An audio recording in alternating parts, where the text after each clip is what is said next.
All right, folks, welcome back to Stream Catchers. It is your lovable hosts, AB, along with Jack. Jack, what's going on, man? I'm doing great. I'm very, very excited for this review. This episode was so good. What do you think? Yeah, man, I'm doing well too. I'm excited. Of course, folks, as you know, we're talking about episode 9 of Marvel's What If, our last The episode of finale. season finale. Lots to dive in here on. So let's do quick hits and then we'll just throw it to thoughts on the episode and kind of go from there. Does that sound good? Let's do it. Woo! Again, folks, heavy spoilers coming in. If you haven't watched the episode, first of all, what are you doing? Second of all, go watch it and come back and check us out. But our show begins with the Watcher recruiting most of the heroes that were established this season, including Captain Carter, T'Challa Star-Lord, Killmonger, Thor, and Gamora. The plan is to use an Infinity Stone crusher Gamora created to destroy Ultron stones so that they can beat him. After a fun back and forth and an appearance from Black Widow from this Ultron's universe, they seemingly succeed in destroying the stones until it is revealed that the Stone Crusher was made to destroy the stones in Gamora's universe, not the ones in Ultron. So with all hope seemingly lost, Black Widow and Captain Carter team up to launch the Zola arrow at Ultron, and Zola takes over. Killmonger then absorbs Ultron's armor and takes the stones and proceeds to have a bit of a tug of war with Zola-Tron until Strange traps them in a bubble, ending the fight. Everybody goes back to the universes except Strange, who has to watch over Ultron and Killmonger, and Black Widow, who gets to go to the universe where Hank Pym killed her earlier on in the season. Then we also have a mid-credit scene where we show Captain Carter going back to her universe, battling Batroc from that same scene, and Captain America Winter Soldier. And our show ends with Black Widow showing Captain Carter a surviving Hydra Stomper, implying that it may also contain a surviving Steve Rogers. So you kind of gave me a little bit a second ago. What did you think of the episode? I loved it. This was easily my favorite one. I think they did an excellent job of making a finale out of these episodes that seemed so scrambled. Yeah, I agree. I think that 35 minutes long, it was a tight Yeah. episode. It it hmm it flowed so well. There was so much going on, and typical Marvel fashion, they took the time to do the work ahead of hmm time so that they could just jump in and have a balls to the wall episode. I love that. Yeah, there's so many callbacks to all these episodes that we thought were just going to be sort of one-off deals to bring it into a final battle, and also sort of wrapping up just about every single episode. Yeah. I want to I want to backtrack a little bit with your quick hits. Yeah, I was having a hard time following. You said Black Widow went to the universe where Hank Pym killed her. Which is that the which episode at is the that? that's episode 3. Remember the episode where Hank Pym's Yellow Jacket and he kills off all the Avengers except for Captain America and Nick Fury. Remember that episode? Is that right? Did he didn't oh yeah. No, you're right because Captain America was on ice. Yeah, and I'll have Marvel to was watch out that in scene space. with another with a closer eye because I didn't I didn't put it together that that was that universe. Oh, okay. So yeah, it took me a second too, but hmm when I saw Steve fighting, and then you see Captain Marvel flying around, and they're the Okay. only heroes, so it's like this is Yeah. obviously, you know, Yeah, it would make sense that the Watcher would put her in that one because that universe needs more heroes. Yeah. it does. And I don't know about you, but for me, for a split second, when she was like, "I'm not staying in my old universe," I was like, "Are we about to cut to a live action shot of I Scarlet?" have that in in my notes word for word. What if they had done that? That would have been so cool. That would have been sweet. Yeah. I mean, I was like, are they really? Nah, because it seems like she's done, right? But that would hmm have been a really cool way to bring her back. Yeah.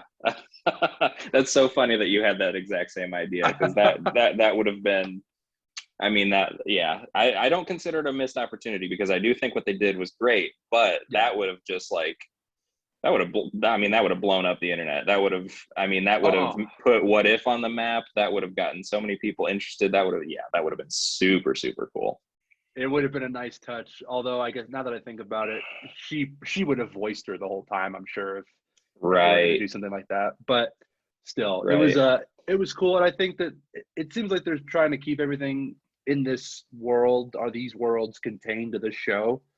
Um, we'll get into that maybe in a little bit later on, but yeah, it was cool. It was cool to see her get to go to some other universe and not have to stay by herself on Earth with all these dead Yeah. Ultron droids. Did you, and excuse the tangent, but did you follow the Scarlett Johansson Disney feud or whatever the hell happened with that? Mildly. I know that she, in her contract, it was guaranteed she'd get some of the money from ticket sales from the theater. And then, of Hmm. course, because of COVID, nobody knew that was going to happen. But because of that, they did a trial run where it was released on Disney Plus. So she Hmm. lost some money because of that, right? Obviously.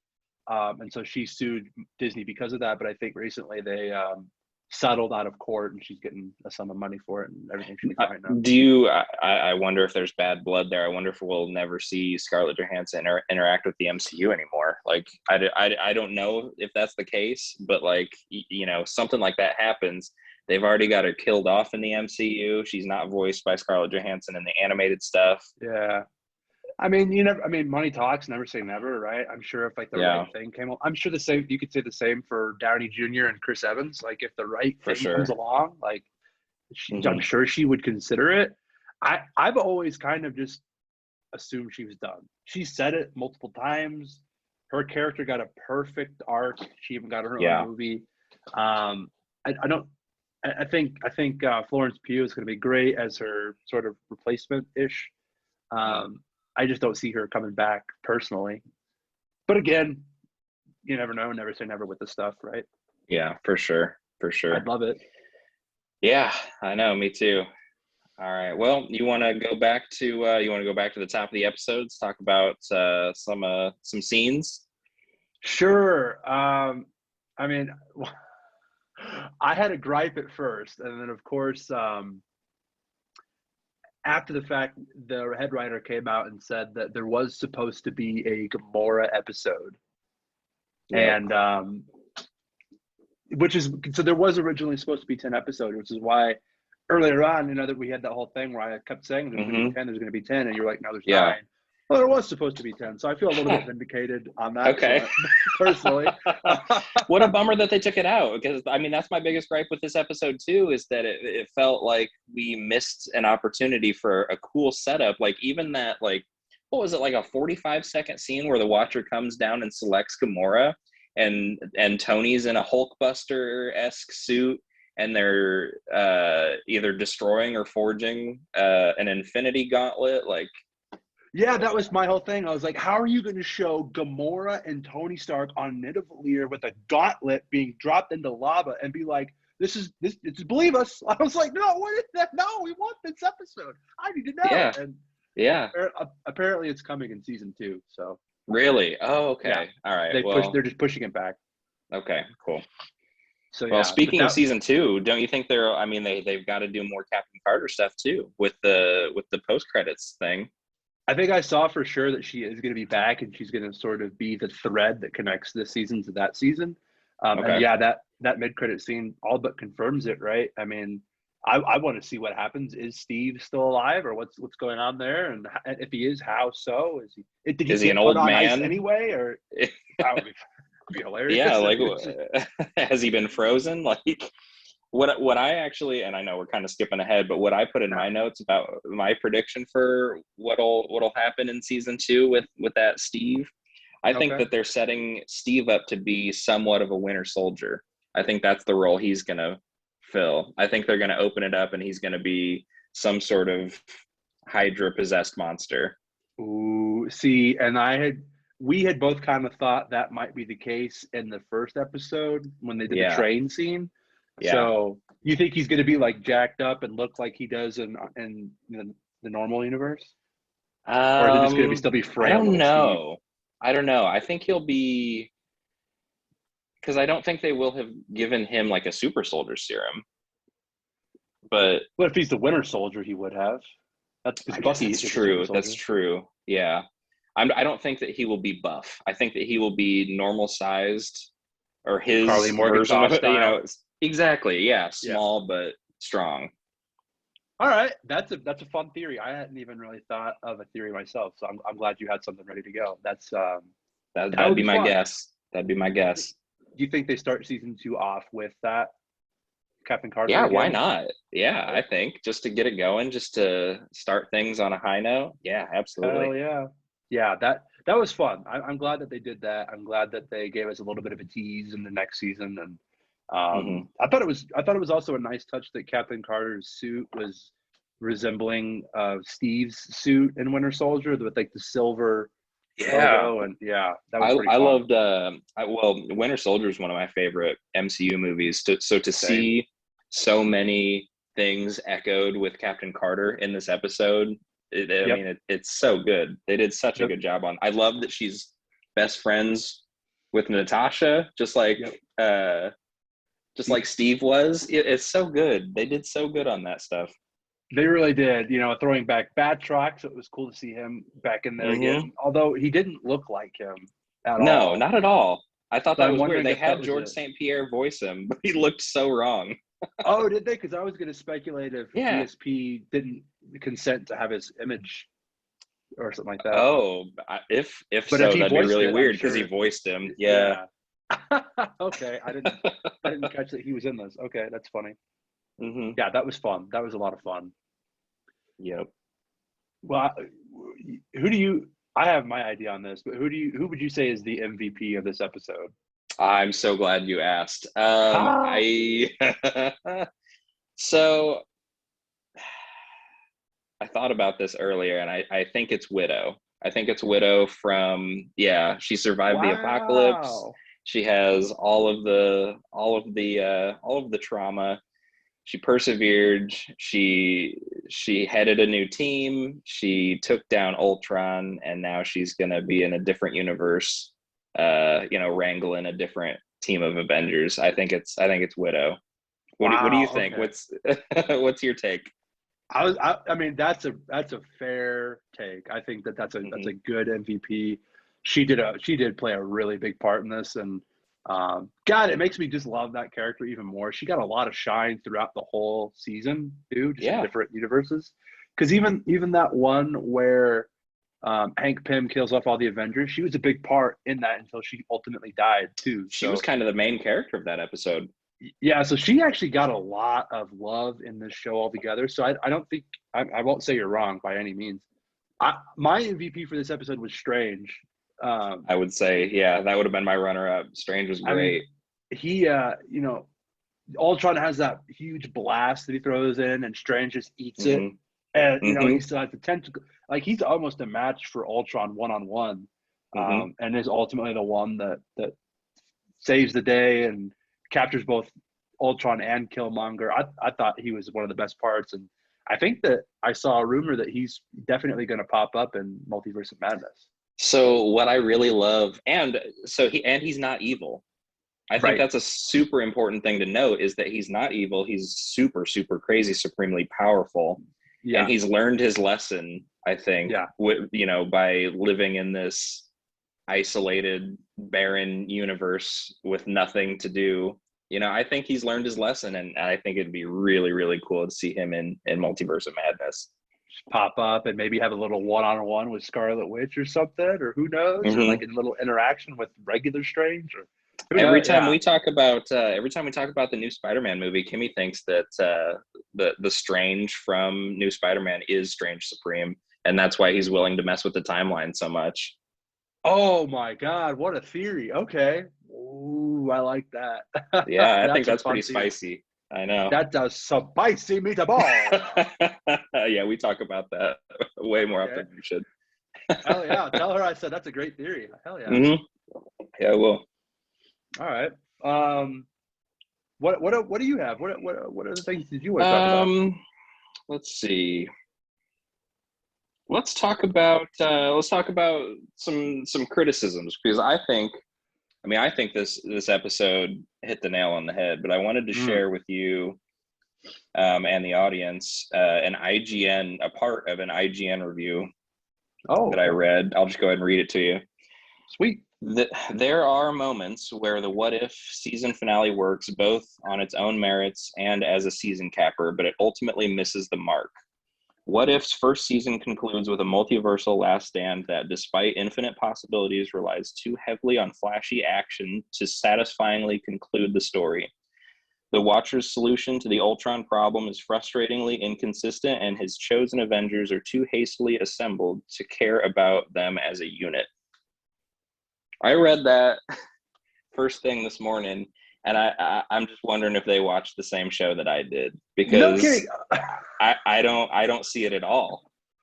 People that are watching this on YouTube saw my face when you said that, like when you started it, and I was just like, it's terrible. Like, what? Here's my thing with IGN, and I'm not here to throw shade at anybody, but I feel like every single time I either watch or read a review they do on anything, it's way hypercritical for no reason, I think. So that's disappointing that they would say that, and everybody has the right to their opinion, I suppose. For sure. I had a hell of a time watching this, and as somebody that when this show was announced and leading up to it in the months coming ahead, I was kind of like, I don't know if I really want to watch this. And so I was pleasantly surprised, and I actually like the choices that they made. Everything seemed to kind of make sense, because on the surface, when you're running through the list of characters, like Captain Carter, self-explanatory, T'Challa, Star-Lord, Killmonger, Thor, Strange, Gamora, I'm sure that would have made more sense if we had our episode. But like, you look at that and you're like, well, Killmonger doesn't make sense. He was the bad guy, but of course that ultimately plays a part in beating Ultron. And I'm actually glad that was the way they ended it, versus they just triumph and destroy him. And like, oh, they pulled the stones out and it's over now. Like, that probably would have been a disappointing, or at least a flat ending compared to what we got, don't you think? For sure. Yeah. I mean, the episode came out yesterday. I've watched it 3 times already. Like, I adore it. I just don't like, I can understand, like, I if I felt the same way, like, I have seen shows that have been forced and rushed and everything, and I really like understanding that they have to stick to this like 30-minute chunk of time to do a satisfying finale. Yeah. They did the best with what they had, what they were able to do. And honestly, like, this show feels, and this is whatever. Anyway, this show feels more like comics than anything I've seen on screen. And I think that that's really interesting. I think it's great. But like, when anymore, myself included, when I'm watching a superhero movie, I'm not expecting a comic book on screen. Right. I'm expecting a movie, with a screenplay, a story, cinematography, everything that kind of has a superhero, like a comic booky skin. You know what I mean? Because it's an adaptation.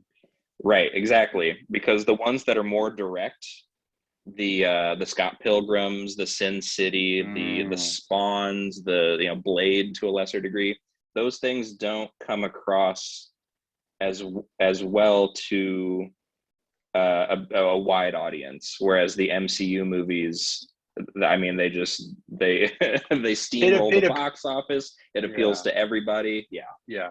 People that, friends of mine that don't really care about this stuff the way that you and I do will watch Marvel movies. You know what I mean? My friend's fiance, who's also my friend, she doesn't love Marvel, but she likes the movies because they're well made and they're enjoyable and entertaining. And I think you make a great point, to be honest. Like, this does feel like a comic, like book show sort of thing. Like, I'm watching a comic book, which I think is a compliment, because it, in a way, they do a beautiful job of making you feel like you're not having a drop off from watching a Marvel movie, but it's still a different thing, right? It's its own thing, and it's that's the beauty, I think, of the MCU as well, is you have all these movies that flow so well together, but every single one of them is a different genre almost, right? Like, we have political thrillers, like with Winter Soldier, we have space opera with Guardians, we have kung fu with Shang-Chi, and we have all different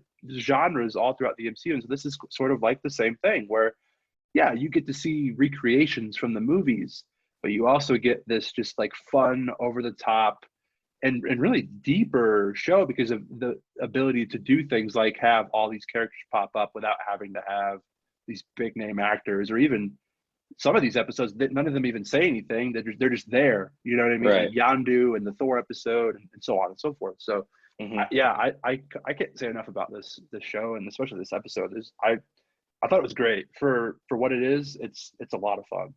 Yeah, when you think about a comic book, I mean, it's got like what, like maybe 30 to 40 pages. I mean, you're only going to spend probably 1 to 3 pages on, you know, introducing characters to one another and like getting them all together to make this culmination of an Avengers, a faux Avengers team. Sure.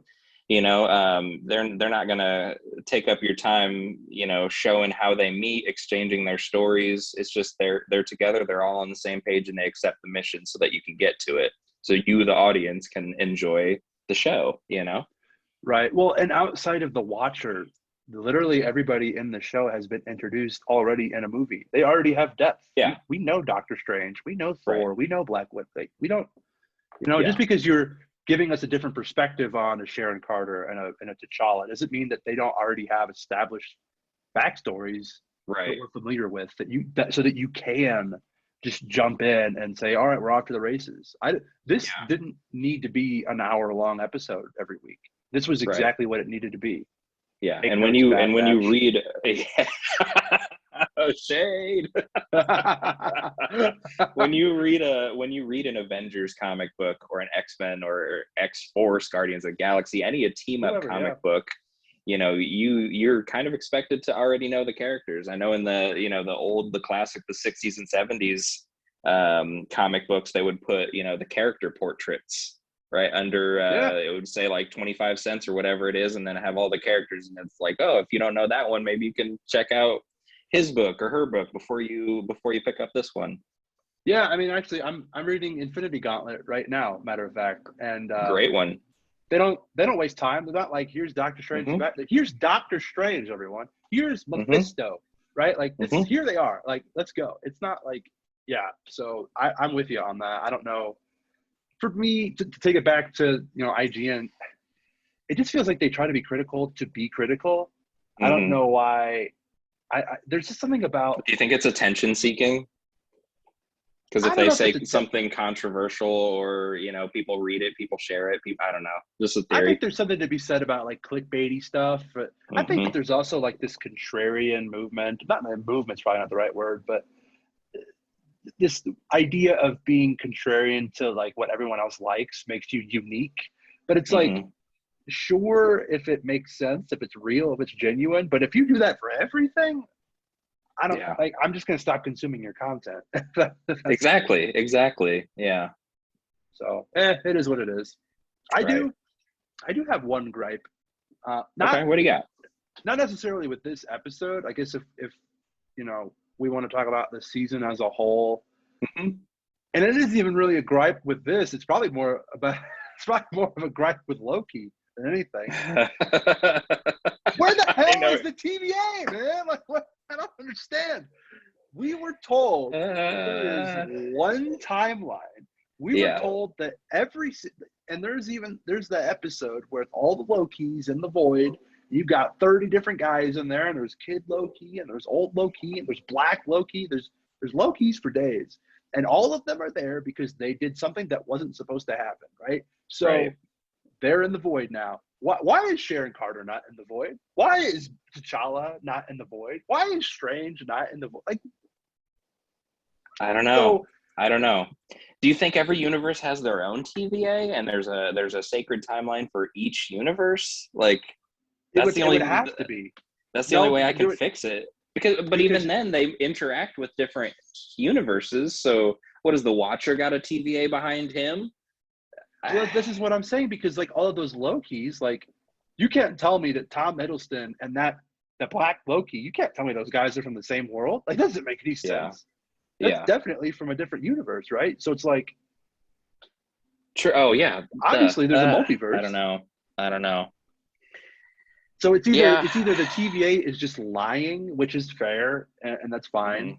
I guess you can also maybe make the argument that this happens post He Who Remains dying, when everything kind of goes in flux. But that's like, I don't know, man. I don't know. That's You're reawakening my gripes with Loki, because like I wanted, it was a like, fun that show. It was fun. It was fun. Exactly. That's a good way to put it. But like, in the grand scheme of things, I don't think it really fits. I liked it, and I think that I would have less gripes with it if they hadn't like announced they were going to do a season 2 and like kept the mysteries going. If they had just wrapped up, answered a bunch of questions, made it make sense. But no, they're like, oh no, we're going to ask so many more questions, and then we're going to throw a different show at you and see what happens. And I love What If, and it makes sense. But yeah, Loki is still an outlier in my opinion in the MCU. It doesn't seem like it fits to me. I'm just going to tell myself that the TVA is full on lying, and whatever they said is wrong, because that's the only thing that would make me both still enjoy the TVA or still enjoy Loki, and then also be able to accept the multiverse as it begins to unfold. Yeah. Spider-Man and Doctor Strange and the next What If. And there's too much multiverse stuff coming up. Secret Wars eventually. There's too much stuff coming up that has to be the way that it is. Yeah. There's this TVA that governs everything. It doesn't make sense. Yeah. My hope is when they finally untangle the mystery that is He Who Remains, and all of his doppelgangers show up. I hope that they make it make sense in an interesting and intense way, and fix a lot of the weird stuff that Loki made. I think there's a possibility that season 2 sort of corrects some of that. Mm-hmm. Do we know if that's next year? Do we know anything about its release order? They haven't announced it. I would assume 2023, because when you think about it, like Miss Marvel, She-Hulk, Moon Knight, I think Secret Invasion is going to come out next year too, I believe. And you also have to figure the Star Wars shows too, right? Like Ahsoka, Obi-Wan, Mando 3. There's a lot coming out next year. I'm so glad that you keep track of it better than I do, because like my brain is like, they showed the Hawkeye trailer, and it's like all I can think about with Marvel. Book of Boba Fett's the next thing coming for Star Wars. That's all I can think about with Star Wars. And you're just like, oh, 2022 is going to be so big with all these movies. Like, oh yeah, there are going to be so many different things. Well, I'm that with the movies too, and DC has some good movies coming out. That's awesome. I'm integrated in the world. Yeah. I don't know. Yeah. Who knows? But did you have anything else on this episode specifically you wanted to talk about? Let's surf from our tangent back to the episode here. Okay. Yeah. I got a question for you. All right. Sure. So in the scene where Captain Carter and the Natasha from the Apocalypse universe, the Ultron universe, meet, and Nat doesn't want to trust her. Captain Carter says that she name drops her father, Natasha's father, Alexei, and then says that she's one of 3 people that Natasha trusts. And what do you think the other 2 are, is my question for you. I have a couple guesses, but I'm curious what you think. Clint and Fury. Yep, that's exactly what I put. Yeah. Clint, it's got to be pretty cut and dry, right? Yeah. Yeah, I mean, we all know the relationship with Clint, and Fury's kind of also like the father figure to her and all that. Her father figure / boss. Yeah. Yeah. I mean, she was hurt when he seemingly died in Winter Soldier, and for sure, yeah. So yeah, she's always looked up to him and appreciated him and things like that. So yeah, that was pretty clear, I thought. Yeah. Well, what else do I have?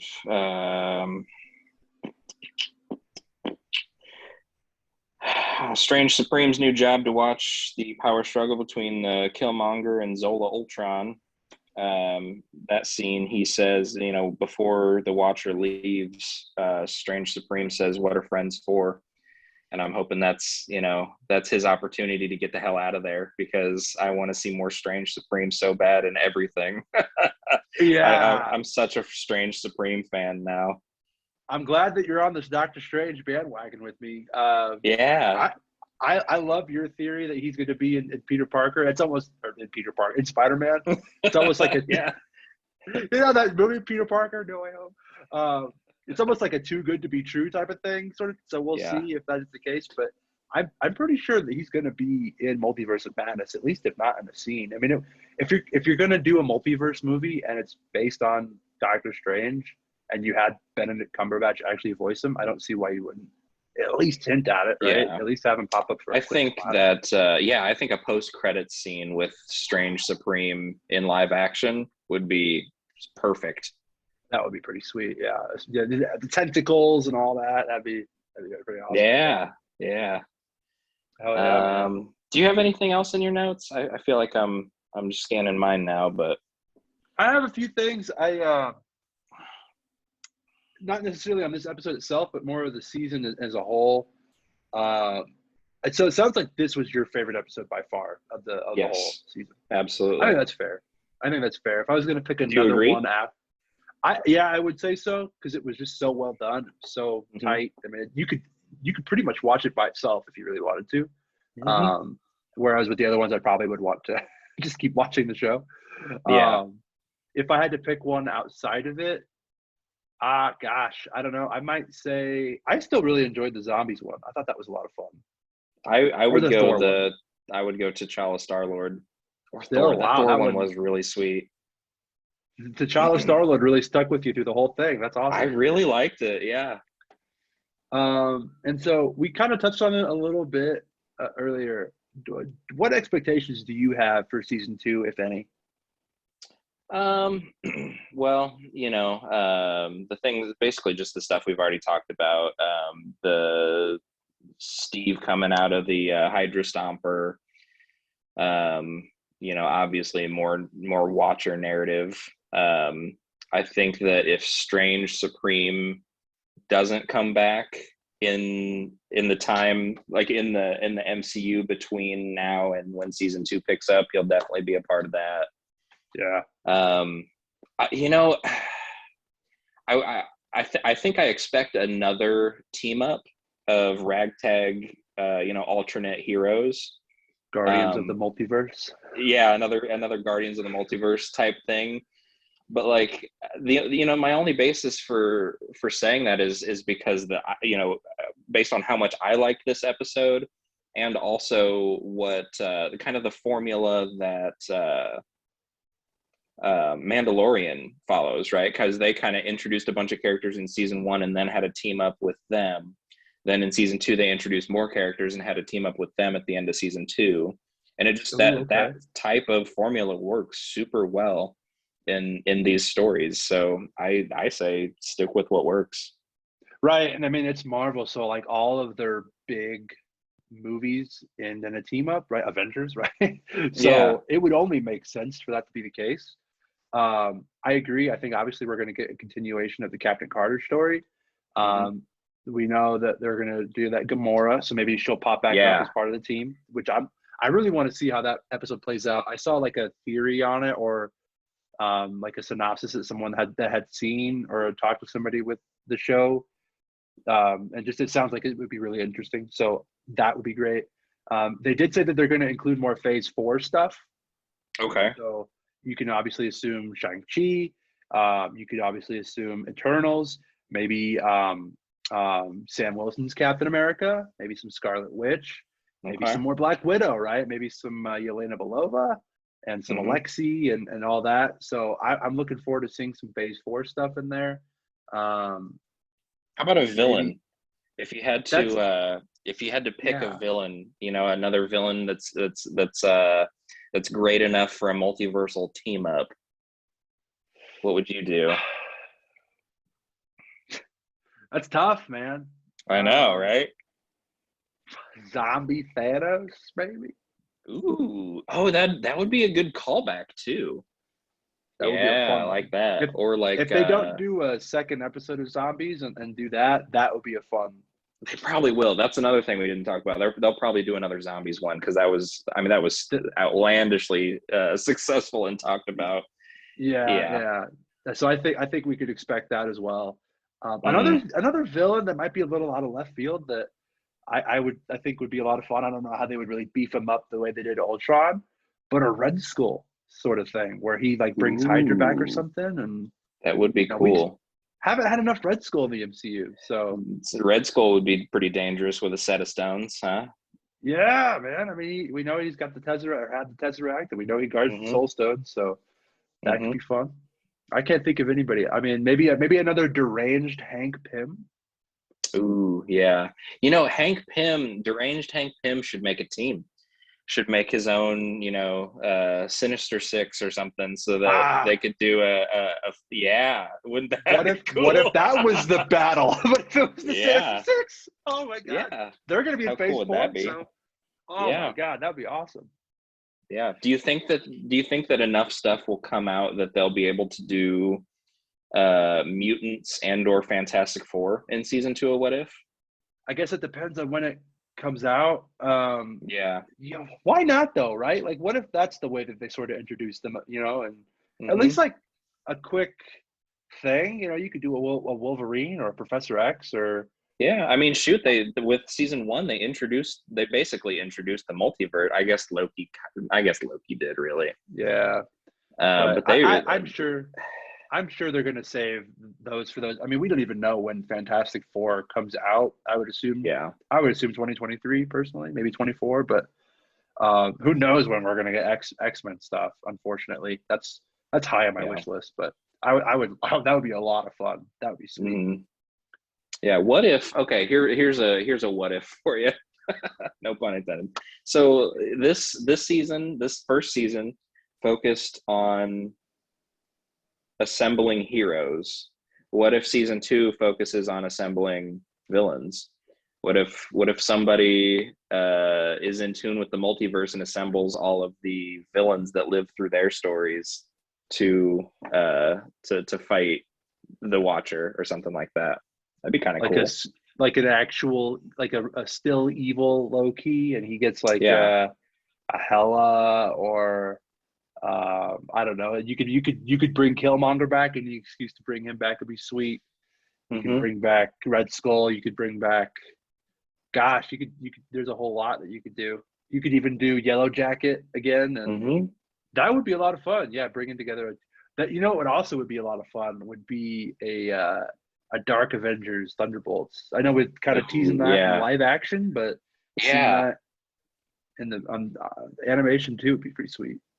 It's interesting to see how much they've already teased that stuff Mm. versus how little they've talked about it publicly that they want to do something like that on whether it be a Disney Plus series or a live action film or whatever they want to do with it. There's Yeah, there's so little news about it. and yet they gave us Zemo is back. Yeah. Oh, Um, they have the whole blueprint for it to work. yeah, John Walker, Yeah. Yelena, yeah, and so on and so on. Eventually, I'm sure Thunderbolt's going to get the Red Hulk serum, and he's gonna be around before long. And yeah, I think that for Hmm. sure we're gonna have some sort of. But yeah, they haven't really said here that this is coming. Do you think that's why we're totally on a tangent, but this is I right know. with me. So in Black Widow, um, Natasha references Thunderbolt Ross's health. Do you remember Does she? that? I don't remember that at all. I saw it the one time, I think. So yeah, oh really? Oh man, I've seen that Yeah. movie like 4 or 5 times. I really, really liked it. Oh yeah. Well, we also Yeah. have a Taskmaster running around too. Yeah, that's right. So yeah, go ahead though. Yeah, so there in the scene where it seems like Thunderbolt Ross is closing in on her with this big team, and she's not even there. She's just talking to him on the phone from a ferry Yeah. somewhere way, yeah. And Oh, at the they're very closing beginning. in, and she's got a camera on him, and she says something like, "What is this? Your third triple bypass or something like that?" And he kind of looks bad. He looks skinny and a He little does. weird, and he's like sweating. And she makes a point to reference his health, and then it never comes up again. I wonder if his poor health is what's going to push him to take some Red Hulk serum, some gamma radiation. I could see it. I mean, I think that I don't think they've like come out and said Red Hulk is coming, but I mean, we all know he's going to be here eventually, especially with She-Hulk coming up, right? Like, Hmm. seems like they're trying to give us more Hulk pocket world there. So I could see it. The only thing is that technically takes place before Infinity War, and he looks totally fine in that. Although at the end, and in Endgame, he's at Tony's funeral, Right. Yeah. Damn. Well, I don't know. which is like 9 years after. Not 9, 5. I don't know. Does Red Hulk transform, or is he just Red Hulk all the time? I don't know. I'm I not. don't know much about him. I'll have to research that, because Yeah. if he does transform, I wonder if he's already the Red Hulk and he's just not shown it. He's just not That gotten could be. angry. Could be. We'll have to wait and I see. thought for some reason that he didn't transform. I thought once he was Red Hulk, he stayed Red Hulk, but I don't remember why I think that. I wonder if that's something I've made up. I just don't know enough about him, unfortunately. There's so much to know. It's like, I don't know Oh, how I people know everything. Yeah, well, I think that's what makes speculation fun and internet discussion fun. You run into somebody who, like, I feel like you know more than the average person about, say, Doctor Strange. I know almost nothing about Doctor Strange. So different minds. Different strokes for different folks, we'll say. Yep. Any All right, man. Any final thoughts on the episode? I'm glancing at my notes. I think we've covered everything. Okay. Yeah, I don't have anything else. Yeah. Well, shoot, dang, folks, this was a hell of a fun show to talk about and review week to week. I did not expect it to be, and I'm so glad that I was wrong. Again, like I said last week, never doubt Marvel, never doubt them. Yeah. This was a great episode. This is a great show. I'm really looking forward to season 2. Yeah, man, I had a blast with it, and I had a blast recording all these episodes with you, man.